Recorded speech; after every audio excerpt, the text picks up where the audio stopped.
தமிழ்நாட்டின் மத்திய பகுதியாகிய திருச்சி மாநகரில் இங்கே அலைகடல் என திறந்திருக்கின்ற இந்த தமிழர்கள் கூட்டத்திற்கு மாண்புமிகு பிரதமர் அவர்கள் வருகை புரிந்திருக்கின்றார்கள்.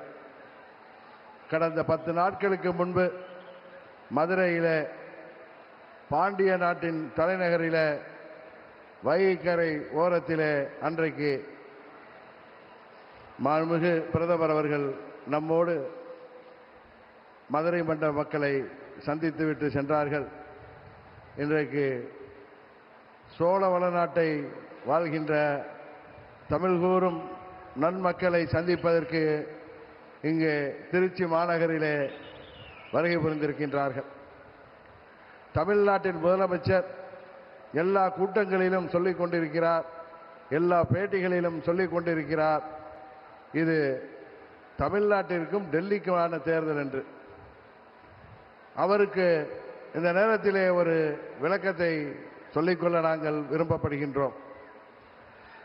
மாண்புமிகு பிரதமர் அவர்கள் டெல்லியில் இருந்து தான் ஆட்சி செய்ய முடியும், சென்னையிலிருந்து ஆட்சி செய்ய முடியாது என்பது முதல்வருக்கு தெரியாதா அல்லது பயத்தில் பேசுகிறாரா என்று தெரியவில்லை. ஆனால் இந்த நேரத்தில் ஒன்றை மாத்திரம் சொல்லிக் கொள்கின்றேன். மாண்புமிகு பிரதமர் அவர்கள் டெல்லியிலிருந்து ஆட்சி செய்தாலும் அவர் குஜராத்தை சேர்ந்தவர். குஜராத் என்பது தமிழ்நாட்டோடு பல ஆயிரம் ஆண்டுகளுக்கு முன்பே தொடர்புடைய ஒரு பிரதேசம். இன்னும் சொல்ல போனால் சங்க காலத்தில் 2ஆம் சங்க காலத்திற்கு முன்பே 5000 ஆண்டுகளுக்கு முன்பே குஜராத்தில் நமது வேளிர்கள் ஆட்சி, திராவிட குஜராத்தாக திராவிடர் ஆட்சி நடைபெற்ற பகுதி. அந்த பகுதியில் துவாரகா என்கிற பட்டினம் எல்லோருக்கும் தெரியும். துவாரகா என்பது பல நமது சங்க இலக்கியங்களிலே, குறிப்பாக புறநானூற்றிலே அது துவரை என்ற பெயரிலே குறிக்கப்படுகிறது. அந்த துவரையை அன்றைக்கு வேளிர், தமிழ் பேசும் வேளிர்கள், திராவிடர்கள் ஆட்சி செய்தார்கள். அங்கிருந்து அவர்கள்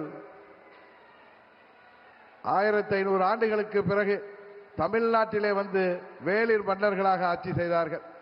நாம் எல்லாம் பெரிதும் போற்றுகின்ற பாரி வள்ளல், வேல் பாரி என்று அழைக்கப்படுகிறாரே, அவர் வேளிர் அம்சம்தான். அதுபோல தகட்டூரை தலைநகராக கொண்டு ஆட்சி செய்த அதிகமானவர்களும் வேளிர் வம்சம்தான். அந்த வேளிர்கள் அன்றைக்கு 5000 ஆண்டுகளுக்கு முன்பே அங்கே குஜராத்திலே துவாரகா பகுதியிலே ஆட்சி செய்தவர்கள். அந்த பகுதியிலிருந்து நமது பாரத பிரதமர் அவர்கள் இன்றைக்கு தமிழ்நாட்டிற்கு வந்திருக்கிறார். அதுவும் சொல்ல போனால் 2வது தமிழ் சங்கம் அன்றைக்கு கபாடபுரத்திலே நடந்ததாக நக்கீரர் போன்ற பல்வேறு புலவர்கள் தங்கள் உரையிலே சொல்லியிருக்கின்றார்கள். பல்வேறு புத்தகங்களிலே, பல்வேறு காப்பியங்களிலே அது குறிப்பிடப்பட்டிருக்கின்றது. அந்த கபாடபுரத்திலே துவரை கோமானாக அன்றைக்கு அதில் தலைமை தாங்கிய மாண்புமிகு மோடி அவர்கள் இன்றைக்கு தமிழ்நாட்டிலே இன்றைக்கு நடைபெற்றுக் கொண்டிருக்கின்ற இந்த மக்கள் விரோத திமுக ஆட்சியை வீழ்த்துவதற்கு இங்கே துவரை கோமானாக நம்மிடம் வந்திருக்கின்றார். அதனால்தான் சொல்கிறேன், தமிழ்நாட்டிற்கும் மாண்புமிகு பிரதமர் அவர்களுக்கும் உள்ள தொடர்பு பல ஆயிரம் ஆண்டுகளுக்கு முன்பான தொடர்பு. அதனால்தான் அன்றைக்கு தமிழ் சங்கத்தை தொடங்கி வைத்தவர் காசியிலே தமிழ் சங்கமத்தை தொடங்கி வைத்தார்கள். இன்றைக்கு தமிழ்நாட்டிலே தமிழர்களின் சங்கமத்திலே நம்மோடு கலந்து கொண்டிருக்கிறார்கள். அதனால்தான் பிரதமர் மோடி அவர்களுக்கும் தமிழ்நாட்டுக்கும் உள்ள உறவு என்பது தொப்புள் கொடி உறவு என்பதை இந்த நேரத்திலே நான் தெரியப்படுத்திக் கொள்கின்றேன். இன்றைக்கு அவருக்கு துணையாக, மாண்புமிகு பிரதமர் அவர்களுக்கு துணையாக தமிழ்நாட்டிலே நமது தேசிய ஜனநாயக கூட்டணியின் தலைமையேற்றிருக்கின்ற பச்சை தமிழர் அருமை அண்ணன் EPS அவர்களும், அதுபோல பாட்டாளி மக்களின் கட்சியின் தலைவர் அன்பு நண்பர் டாக்டர் அன்புமணி ராமதாஸ் அவர்களும்,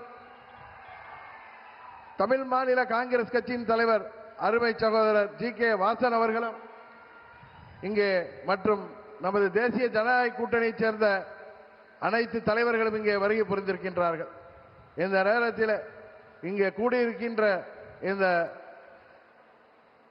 தேசிய ஜனநாயக கூட்டணியைச் சேர்ந்த நிர்வாகிகளும் தொண்டர்களும் திருச்சி மாநகரிலே இங்கே அம்மா அவர்களின் சொந்த பூமியான ஸ்ரீரங்கம் அமைந்திருக்கின்ற இந்த பகுதியிலே நாம் எடுத்துக்கொள்ள வேண்டிய சபதம், தமிழ்நாட்டிலே இருக்கின்ற இந்த மக்கள் விரோத, மக்களை ஏமாற்றுகின்ற இந்த தீய சக்தி, இந்த ஊழலாட்சி திமுக ஆட்சியை முடிவுக்கு கொண்டு வந்து மீண்டும் அம்மா அவர்களின் ஆட்சியை மீண்டும் தமிழ்நாட்டிலே தேசிய ஜனநாயக கூட்டணியின் ஆட்சியாக உருவாக்க நாம் அனைவரும் உழைத்திட வேண்டும் என்று பணிவன்போடு கேட்டு விடைபெறுகிறேன். நன்றி, வணக்கம்.